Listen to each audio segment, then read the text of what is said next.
There are certain habits that have made a big difference in my homemaking, and the crazy thing is that none of them are really complicated. They're really just small things, but over time, they've helped me feel less overwhelmed and more peaceful and just more intentional as a homemaker. So today, I want to share with you 7 really simple habits that have genuinely changed my life and my home. And if you want to be more intentional with the days that God has given you, I hope that these things encourage you as well. My name is Emily. I'm so glad you're here today. I love sharing practical homemaking tips and biblical encouragement here on my channel. So the very first thing that I started doing on a regular basis is just getting up a few minutes before starting my day and just having some quiet time to myself. So for years, I was the queen of sleeping in until the very last possible minute. And I would jump out of bed, feeling behind. I would rush through getting myself ready, and I would play catch up before my day had even started. And at the time I was working outside the home, so I was always in a rush to get to work. But then when I became a stay-at-home mom, I still would sleep in until the last possible second, until my son was just basically pulling me out of bed. And so one of the best changes that I made was to get up a little earlier than I absolutely had to. And I started by just getting up 10 minutes earlier than my son would normally wake up, and I would get in the shower really quickly and take a shower before he would get up. And now that has changed, and I've just kind of pushed it back earlier and earlier because I realize there's so many things that I would like to do early in the morning. And so now I currently get up at 6, and that works for me in this season. I don't think that there's a specific time anyone needs to get up, but 6 o'clock is what works for me. And it just gives me time to be myself before having to take on the day.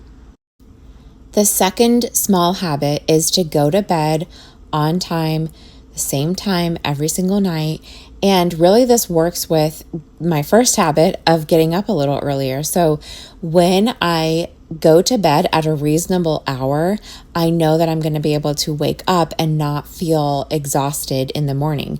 And so, it's hard to be productive and present when you are exhausted. And sometimes, we think that we just need more time in the day. And so we try to push our time to go to bed way later and stay up as late as possible, when what really we need is more sleep, because we need more energy to be able to use the time that we have better.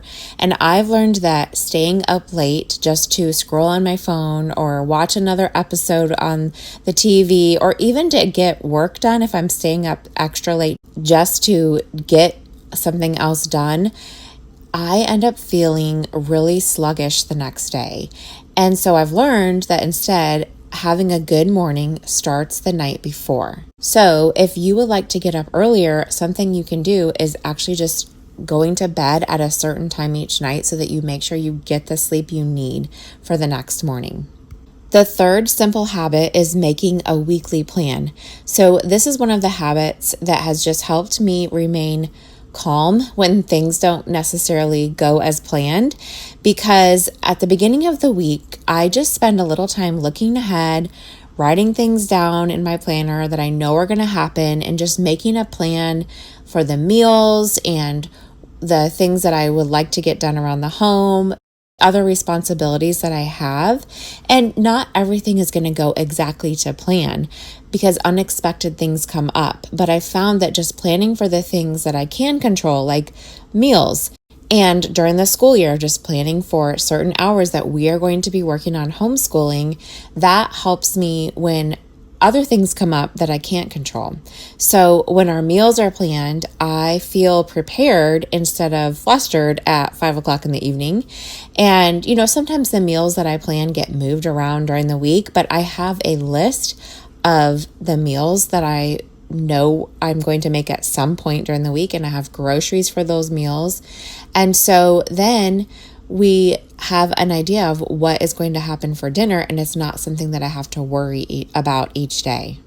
Speaking of meals, I am making a breakfast here. Normally we have smoothies or Greek yogurt with berries or scrambled eggs, but today was Friday, and on Fridays I do like to have something a little extra special. My kids love waffles, and so I was making that today, and I will say we have really cut back on the carbohydrates in our home. I am on a health journey and I've actually lost 12 pounds, but I still have some way to go and I'm just working on it slowly but surely. We're trying to just incorporate those healthier eating habits into our home. And one of the things that I have cut out for pancakes or waffles is that just really sugary syrup, fake stuff. It's not even maple syrup. And we have been cooking down frozen berries, like you saw me making the blueberries and strawberries on the stove and then just cutting up fruit and putting it on top. And I do let my kids sprinkle a little bit of powdered sugar, but it's not as much sugar as it would be from just a straight up syrup. So anyways, that's what we are having here this morning for breakfast. Like I said, it's kind of something special, but I thought that it would be fun to share with you all as well.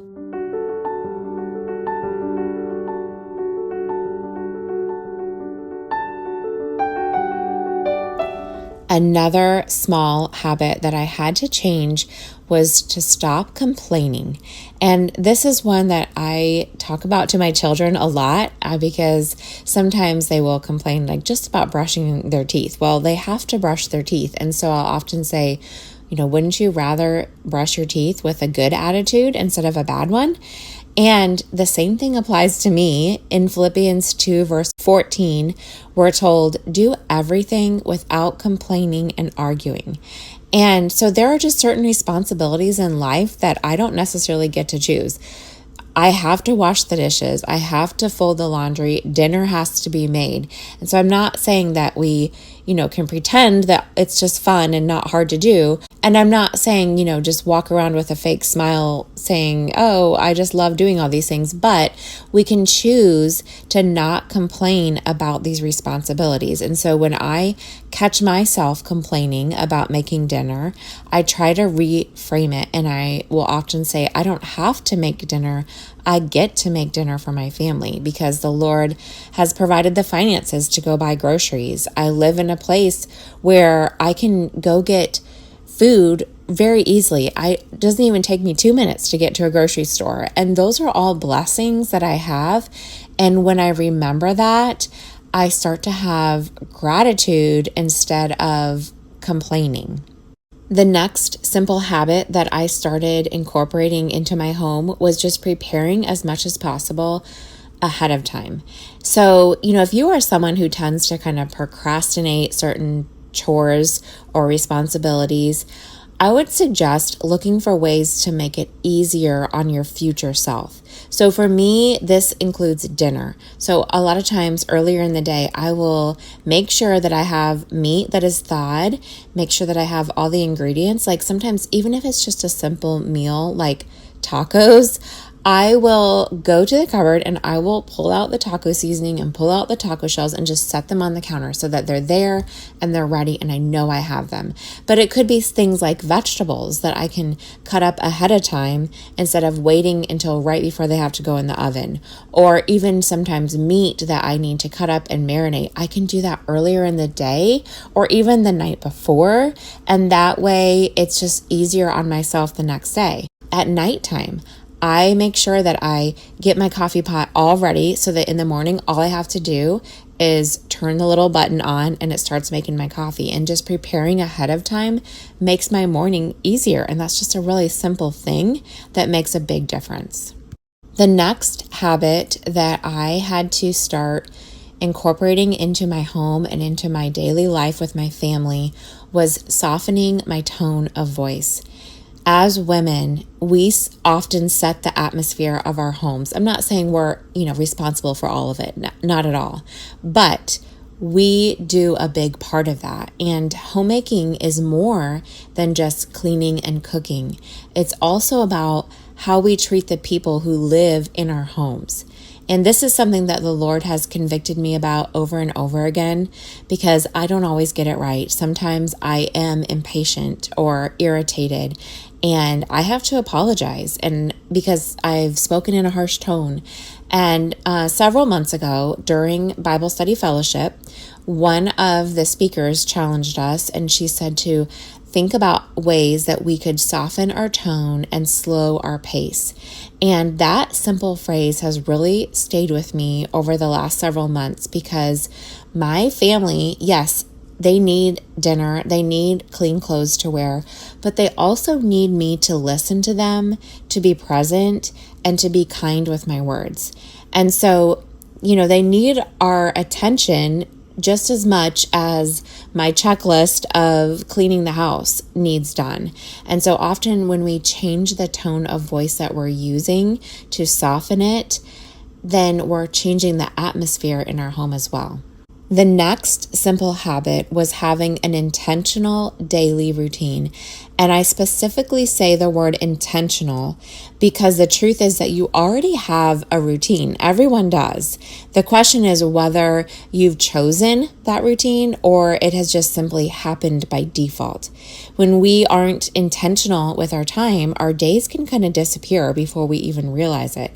We can stay busy all day and then still somehow feel like we didn't accomplish the things that mattered the most to us. But when we start paying attention to how we're actually spending our time, that's when we can make small adjustments that are going to make a big difference in our days. And an intentional routine doesn't necessarily mean that you have every single minute scheduled out. It simply means that you've decided, what are your priorities for the day and making room for those priorities. I recently shared in another video about how scripture has helped me think differently about how I use my time. And I will leave that linked for you if you want to watch that next. But that's going to be it for today. I want to say thank you for spending some time with me. It really means a lot to have each of you here when I post a video.